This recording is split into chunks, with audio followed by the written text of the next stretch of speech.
محترم ناظرین، آیا صوفیہ ایک سابق مشرقی آرتھوڈوکس گرجا ہے جسے 1453 میں فتح قسطنطنیہ کے بعد عثمانی ترکوں نے مسجد میں تبدیل کیا تھا۔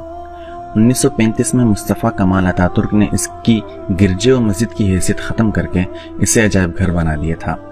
آیا صوفیہ ترکی کے شہر استنبول میں واقع ہے اور اسے دنیا کی تاریخ کی عظیم ترین عمارتوں میں شمار کیا جاتا ہے۔ انگریزی میں اسے سینٹ صوفیہ بھی کہا جاتا ہے۔ تاریخی پس منظر: آیا صوفیہ سلطان محمد فاتح کے ہاتھوں فتح قسطنطنیہ ہونے تک مسیحیوں کا دوسرا بڑا مذہبی مرکز بنا رہا۔ تقریباً 5ویں صدی عیسوی سے مسیحی دنیا دو بڑی سلطنتوں میں تقسیم ہو گئی تھی۔ ایک سلطنت مشرق میں تھی جس کا پایہ تخت قسطنطنیہ تھا اور اس میں بلقان، یونان، ایشیائے کوچک، شام، مصر اور حبشہ وغیرہ کے علاقے شامل تھے، اور وہاں کا سب سے بڑا مذہبی پیشوا پیٹریارک کہلاتا تھا۔ اور دوسری بڑی سلطنت مغرب میں تھی جس کا مرکز روم یعنی کہ اٹلی تھا۔ یورپ کا بیشتر علاقہ اسی کے زیر نگین تھا اور یہاں کا مذہبی پیشوا پوپ یا پاپا کہلاتا تھا۔ ان دونوں سلطنتوں میں ہمیشہ سیاسی اختلافات کے علاوہ مذہبی اور فرقہ وارانہ اختلافات جاری رہے۔ مغربی سلطنت جس کا مرکز روم تھا وہ رومن کیتھولک کلیسا فرقے کی تھی اور مشرقی سلطنت آرتھوڈوکس کلیسا فرقے کی تھی۔ آیا صوفیہ کا چرچ یہ آرتھوڈوکس کلیسا کا عالمی مرکز تھا۔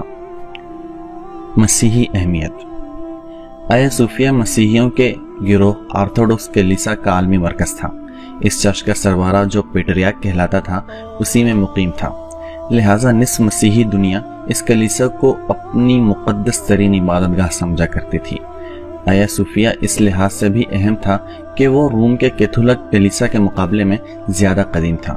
اس کی بنیاد 3 صدی عیسوی میں اسی رومی بادشاہ قسطنطین نے ڈالی تھی جو روم کا پہلا عیسائی بادشاہ تھا اور جس کے نام پر اس شہر کا نام بیزنطیہ سے قسطنطنیہ رکھا گیا تھا۔ تقریباً 1000 سال تک یہ عمارت اور کلیسا پورے عالم عیسائیت کے مذہبی اور روحانی مرکز کے طور پر استعمال ہوتی رہی۔ مسیحیوں کا عقیدہ بن چکا تھا کہ یہ کلیسا کبھی ان کے قبضے سے نہیں نکلے گا۔ اس سے ان کی مذہبی اور قلبی لگاؤ کا یہ عالم ہے کہ اب بھی آرتھوڈوکس کلیسا کا سربراہ اپنے نام کے ساتھ سربراہ کلیسا قسطنطنیہ لکھتا آیا ہے۔ اسلامی فتح: جب 1453 میں سلطان محمد فاتح نے قسطنطنیہ کو فتح کیا اور بازنطینیوں کو شکست ہو گئی تو اس شہر کے مذہبی رہنماؤں اور راسخ العقیدہ عیسائیوں نے اسی کلیسا میں اس خیال سے پناہ لے لی تھی کہ کم از کم اس عمارت پر دشمن کا قبضہ نہیں ہو سکے گا۔ مشہور انگریز مورخ ایڈورڈ گبن منظر کشی کرتے ہوئے لکھتا ہے، گرجا کی تمام زمینی اور بالائی گیلریاں باپوں، شوہروں، عورتوں، بچوں، پادریوں، راہبوں اور کنواری دوشیزاؤں کی بھیڑ سے بھر گئی تھی۔ کلیسا کے دروازوں کے اندر اتنا ہجوم تھا کہ ان میں داخلہ ممکن نہ رہا تھا۔ یہ سب لوگ اس مقدس گنبد کے سائے میں تحفظ تلاش کر رہے تھے جسے وہ زمانہ دراز سے ایک ملأ اعلیٰ کی لاہوتی عمارت سمجھتے آئے تھے۔ یہ سب ایک افتراء پرداز الہام کی وجہ سے تھا جس میں یہ جھوٹی بشارت تھی کہ جب ترک دشمن اس ستون کے قریب پہنچ جائیں گے تو آسمان سے ایک فرشتہ ہاتھ میں تلوار لیے نازل ہوگا اور اس آسمانی ہتھیار کے ذریعے سلطنت ایک ایسے غریب آدمی کے حوالے کر دے گا جو اس وقت اس ستون کے پاس بیٹھا ہوگا۔ لیکن ترک عثمانی فوج اس ستون سے بھی آگے بڑھ کر صوفیہ کلیسا کے دروازے تک پہنچ گئے۔ نہ کوئی فرشتہ آسمان سے نازل ہوا اور نہ رومیوں کی شکست فتح میں تبدیل ہوئی۔ کلیسا میں جمع عیسائیوں کا ہجوم آخر وقت تک کسی غیبی امداد کا منتظر رہا۔ بالآخر سلطان محمد فاتح اندر داخل ہو گئے اور سب کے جان مال اور مذہبی آزادی کی ضمانت دی۔ فتح کے دن فجر کی نماز کے بعد سلطان محمد فاتح نے یہ اعلان کیا تھا کہ انشاءاللہ ہم ظہر کی نماز آیا صوفیہ میں ادا کریں گے۔ چنانچہ اسی دن فتح ہوا اور اس سرزمین پر پہلی نماز ظہر کی ادا کی گئی۔ اس کے بعد پہلا جمعہ بھی اسی میں پڑھا گیا۔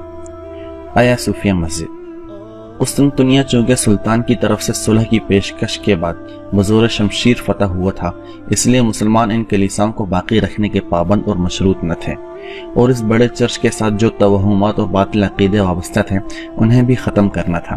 اسی لیے سلطان محمد فاتح نے اس چرچ کو مسجد میں تبدیل کرنے کا ارادہ کیا۔ چنانچہ اسے مال کے ذریعے خریدا گیا۔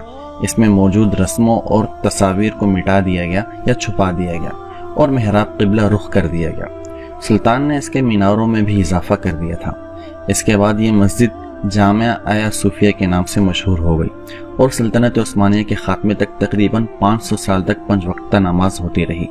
لیکن سلطنت عثمانیہ کے خاتمے کے بعد جب مصطفیٰ کمال اتاترک ترکی کا سربراہ بنا تو اس نے اس مسجد میں نماز بند کر کے اسے میوزیم، عجائب گھر اور نمائش گاہ بنا دیا اور تاحال یہ نمائش گاہ کی حیثیت سے برقرار رہی۔ 31 مئی 2014 کو ترکی کی نوجوانان اناطولیہ نامی ایک تنظیم نے مسجد کے میدان میں فجر کی نماز کی مہم چلائی جو آیا صوفیہ کی مسجد بحالی کے مطالبے پر مبنی تھی۔ اس تنظیم کا کہنا تھا کہ انہوں نے 1.5 کروڑ لوگوں کی تائیدی دستخطوں کو جمع کیا ہے، لیکن اس وقت کے وزیر اعظم کے مشیر نے بیان دیا تھا کہ ابھی آیا صوفیہ کو مسجد میں بحال کرنے کا کوئی ارادہ نہیں ہے۔ 1994 میں جب ترک صدر رجب طیب اردوغان استنبول کے ناظم کا انتخاب لڑ رہے تھے تو انہوں نے اس عمارت کو نماز کے لیے کھولنے کا وعدہ کیا تھا، جبکہ 2018 میں وہ یہاں قرآن کی تلاوت بھی کر چکے ہیں۔ 10 جولائی 2020 کو ترکی کی عدالت عظمیٰ نے آیا صوفیہ کو مسجد میں تبدیل کرنے کی قرارداد کو منظوری دے دی اور میوزیم کو منسوخ کر کے باضابطہ سرکاری طور پر مسجد بحالی کا فیصلہ صادر کر دیا۔ ترکی کے صدر رجب طیب اردوغان نے آیا صوفیہ کی مسجد بحالی کے فیصلے پر دستخط کر دیا ہے۔ واضح رہے کہ آیا صوفیہ دنیا کے چند مشہور سیاحتی مراکز میں سے ہے۔ ہر سال لاکھوں سیاح صوفیہ کو دیکھنے آتے ہیں۔ یہ 2019 میں 38 لاکھ سیاحوں کے ساتھ ترکی کا معروف ترین مقام تھا۔ اردوغان کا کہنا ہے کہ مسجد کی بحالی کے بعد اسے سیاحوں کے لیے بلا معاوضہ کھول دیا جائے گا۔